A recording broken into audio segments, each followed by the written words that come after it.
Mount Vernon traffic light support, November 64 Hotel Bravo is departing 23. We'll be going straight out on that vector. Mount Vernon.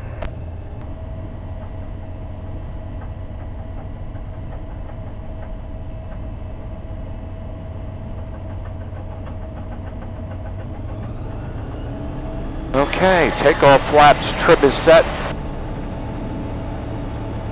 Engine is good.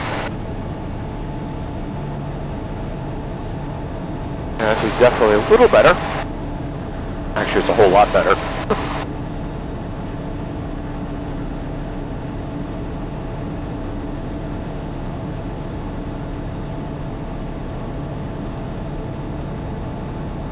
A little scenic flight take 2.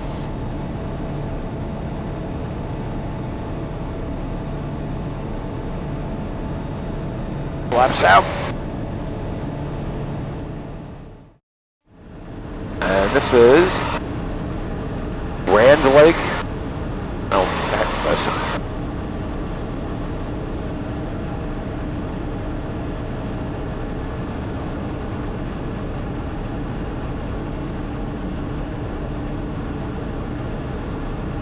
Rend, R-E-D, R-E-N-D. Rend Lake. Looks like a good size piece of water here.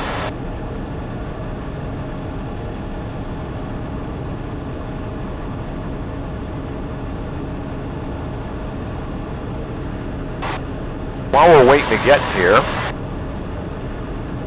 I would like to discuss iFly EFB. Now, I love the Dynon. I'll even plan little small flights on it. But usually, I usually plan, if it's complicated, I'll plan a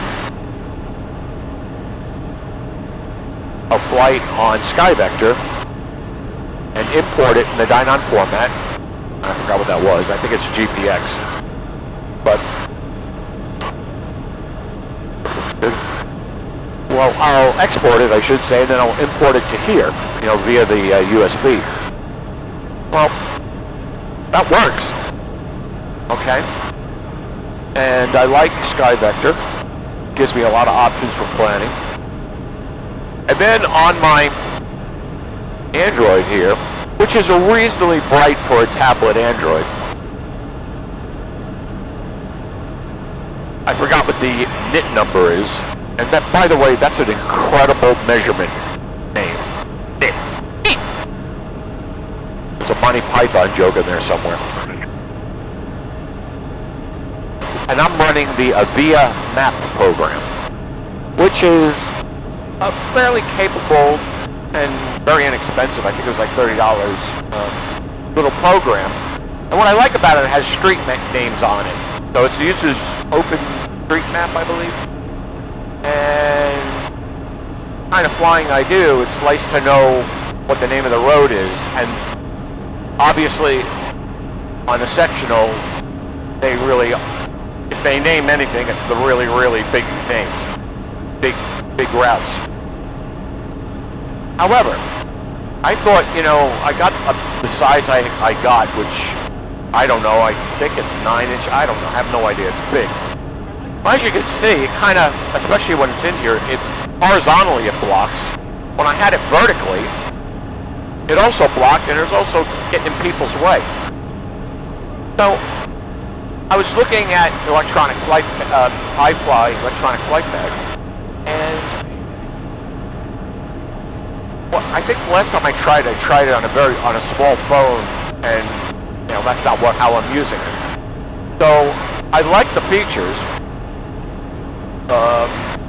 It has the 3D visualization just like this. It would be a true backup for the Dynon in all ways, shape, and form. Now, obviously, it gets AHRS information from the Dynon and that through the Dynon, I should say. So, if the Dynon went down, it wouldn't have AHRS information. It would have whatever information the GPS would give you, which, if you know the limitations, can really help you out. So I liked it in that aspect, but also they have something called, I believe it's Smart Flight Plan. It can, you know, point A to point B, okay, great. But then if you have all this criteria, avoid water, go where the fuel is cheap, blah, blah, blah, blah, blah, you can select all that stuff, and then it will modify the flight plan and give you probably a couple of options, usually speed versus cost, or fuel usage. So, okay, that's pretty good. That's very unusual because nobody has that. There's apparently a patent pending on it. So, great. And I was looking to put that on my Android. And I've been happy with the Android. Doesn't overheat. None of that nonsense. But the size and the brightness, or the lack of brightness, it works, but I gotta squint a little bit, pain in the noodles.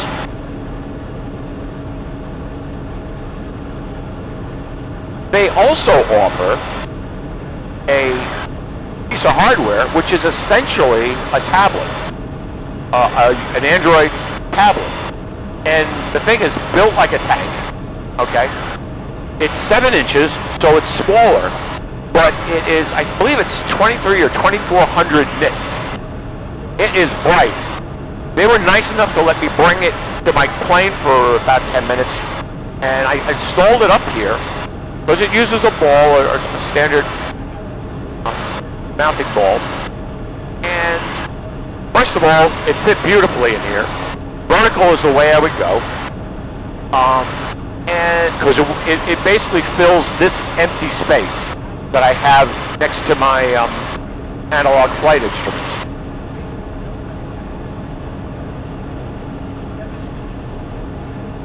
It was so bright. It was just beautiful. I'm convinced it's $600 and then a 1-year subscription. I mean, it's good for 30 days without the subscription.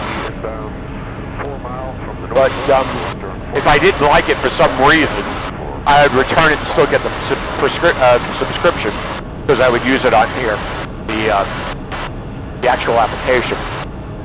What's nice is that it's a standard Android 13 tablet in many ways,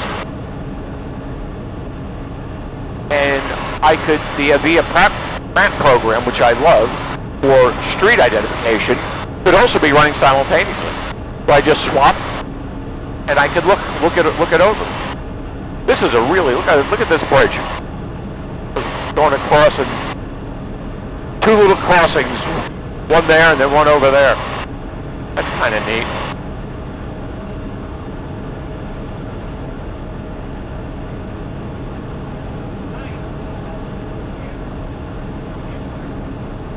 So, it's $600 and plus 100, so, and it's 100 a year. The subscription to iFly EFB comes with a lot of features that you pay extra for. It doesn't come with IFR plates like or maps like 4Flight does, but I don't need that. And if you need it, I think it's an extra $55. So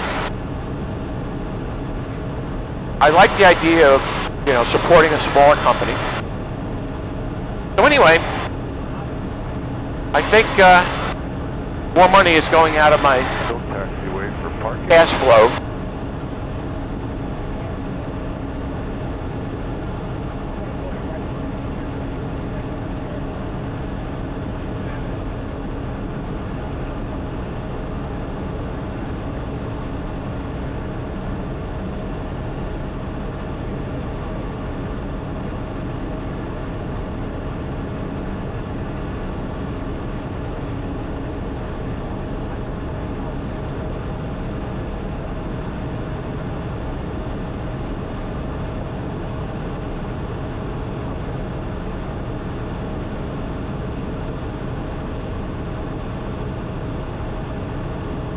nice little lake. It's not as big as I thought it was.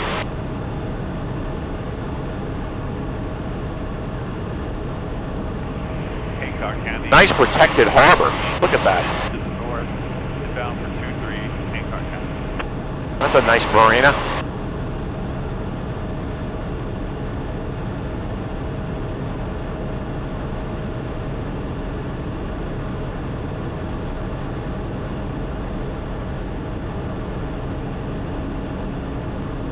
What a world of difference between yesterday and today. This air show, not air show, this like expo, is a small affair. I don't have actual numbers. I would say a few thousand people should come up to this. A lot of people fly in. There was a couple of seminars on the state of the light sport industry / Mosaic. I'm not very interested in Mosaic because I have my plane. No 172s for me, thank you. Don't take it personally. I would have liked to fly at night, but I'm leery about getting a medical just for that. Because once you get a medical, it can be denied, and you're playing that game. So, flying at night is not that important to me. So, but I'll think about it. The rest of it, I think it's good for the industry, obviously.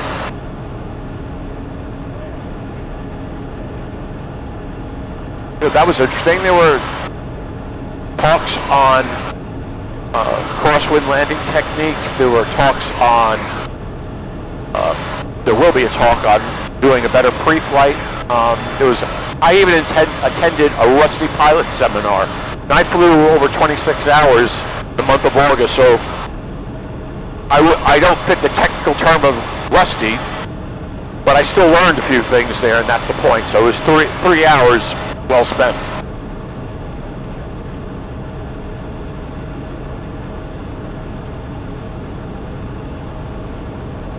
The first flights after maintenance, I mean, the gentleman talked about being involved with your maintenance, especially if you're on an annual, which I was. I was there for my annual, so I helped out with it.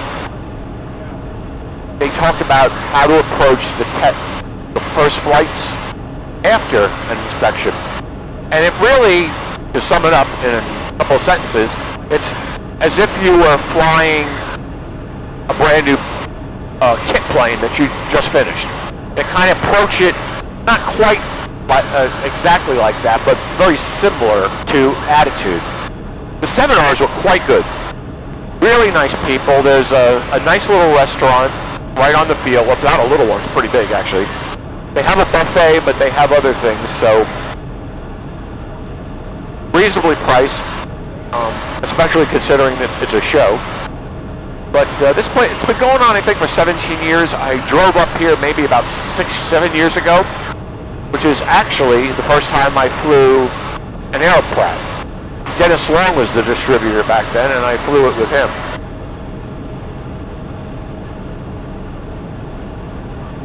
It's a great little show. Midwest, it used to be called the Midwest Light Sport Expo. It's actually the Midwest Aviation Expo now.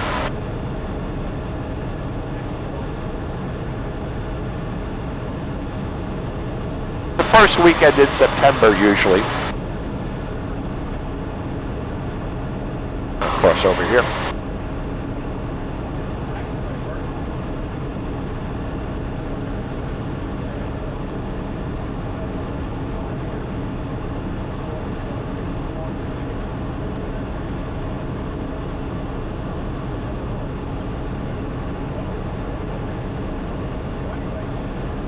And in fact, on the field, at one point we had 8 Aeroprats, mixture of A22s and A32s, so we were quite well represented here, I would have to say. It was nice.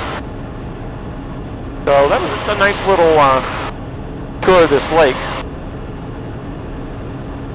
And I'm going to go north. I will talk to you a little later.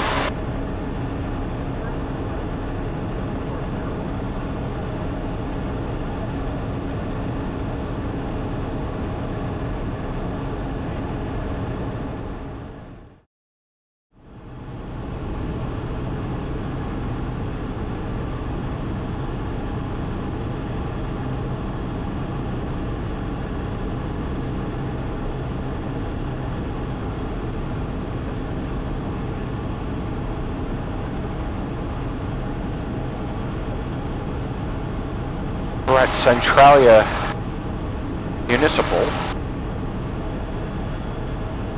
Also a little low.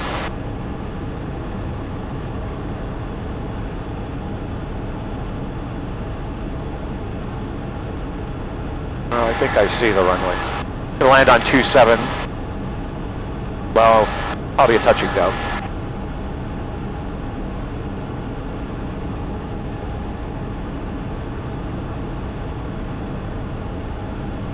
Centralia traffic, 634 Hotel Bravo, entering left downwind for 27, Centralia.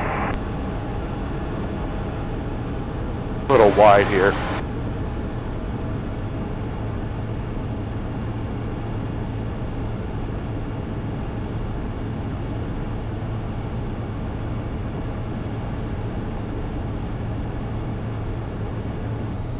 Centralia traffic, Light Sport 634 Hotel Bravo, left base for 27, Centralia.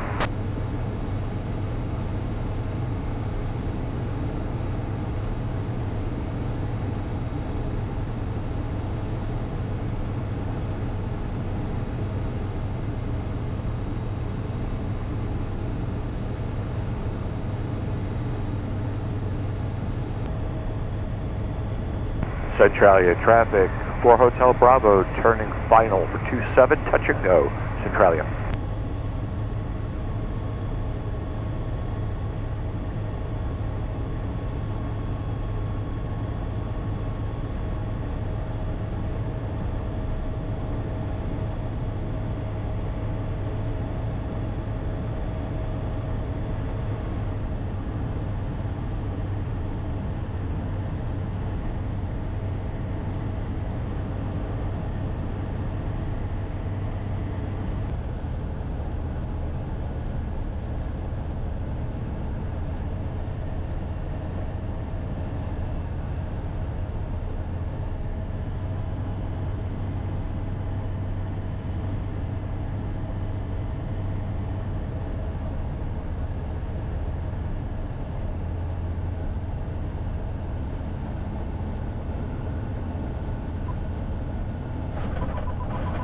Well, that was a bit of a floater.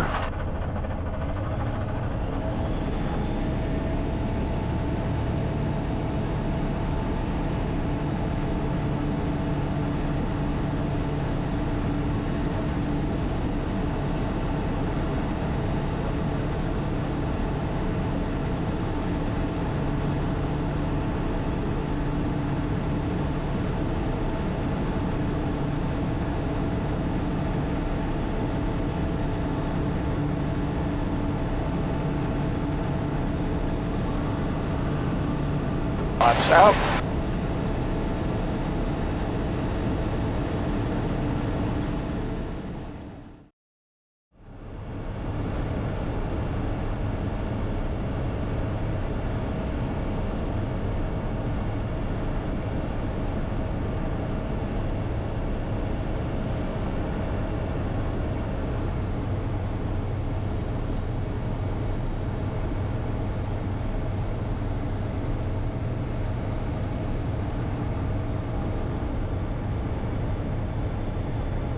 I hope you enjoyed my little diatribe on the iFly EFB and the Midwest Aviation Expo.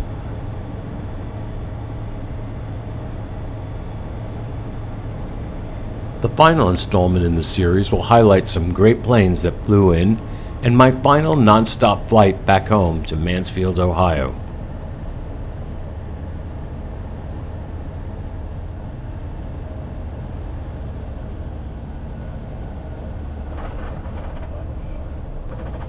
Don't forget to like, share, and subscribe so you don't miss it. Happy landings!